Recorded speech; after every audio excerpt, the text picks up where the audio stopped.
एक बार हुजूर सल्लल्लाहु अलैहि वसल्लम कोहे सफ़ा पर बैठे हुए थे। उसी वक्त अबू जहल वहाँ पर आ जाता है। वो आप सल्लम को देखता है और आप सल्लम पर गज़बनाक होने लगता है।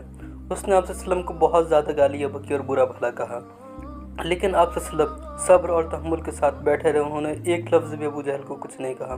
जब अबू जहल बोल बक कर थक गया तब वो वहाँ से चला गया। उसी जगह जहाँ पर आप सल्लम बैठे हुए थे वहीं पर एक औरत का भी घर था और वो मुसलमान हो गई थी। उस औरत ने देखा कि किस तरीके से अबू जहल ने आप सल्लम की बेइज्जती की और आप सल्लम ने उसको कुछ नहीं कहा। उसके बाद आप सल्लम वहाँ से चले जाते हैं। थोड़ी देर बाद हमज़ा रज़ियल्लाहु अन्हु का भी वहीं से गुज़र होता है। हज़रत हमज़ा रज़ियल्लाहु अन्हु आप सल्लम के चचा थे, लेकिन वो ज़्यादातर वक्त शिकार में मशगूल रहते थे, इसलिए वो दीन की तरफ आए नहीं थे। जब हज़रत हमज़ा रज़ियल्लाहु अन्हु का गुज़र उस औरत के घर की तरफ से होता है तो वो औरत हज़रत हमज़ा रज़ियल्लाहु अन्हु को रोक लेती है और कहती है, हमज़ा, आप अगर थोड़ी देर पहले आते तो आप देखते कि किस तरीके से अबू जहल आपके भतीजे की बेइज्जती कर रहा था। उसने आपके भतीजे को बहुत ज़्यादा गालियाँ बकी और बुरा भला कहा, लेकिन आपके भतीजे इतने ज़्यादा शरीफ थे कि उन्होंने पलट कर एक अल्फाज भी उसको नहीं कहा। हज़रत हमज़ा रज़ियल्लाहु अन्हु आप सल्लम से बहुत ज़्यादा प्यार करते थे। जब उन्होंने ये किस्सा सुना तो उन्हें बहुत ज़्यादा गुस्सा आया।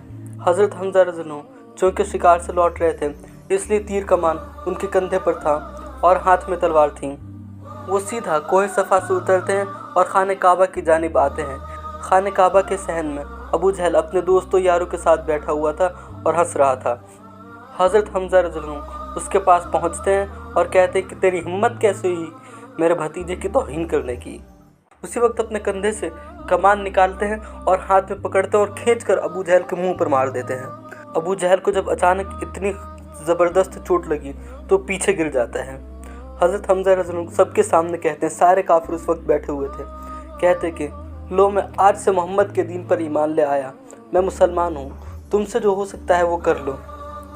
उस वक्त सारे बड़े बड़े काफिर बैठे थे जो मुसलमानों को बहुत परेशान करते थे। हमज़ा रज़ियल्लाहु अन्हु उसी वक्त इस्लाम कबूल करते हैं और सबके सामने नमाज़ पढ़ते हैं। जब हज़रत हमज़ा रज़ियल्लाहु अन्हु मुसलमान हो जाते हैं तब मुसलमानों को बहुत ज़्यादा खुशी होती है, क्योंकि उनके दरमियान में एक ताकतवर इंसान आ गया था।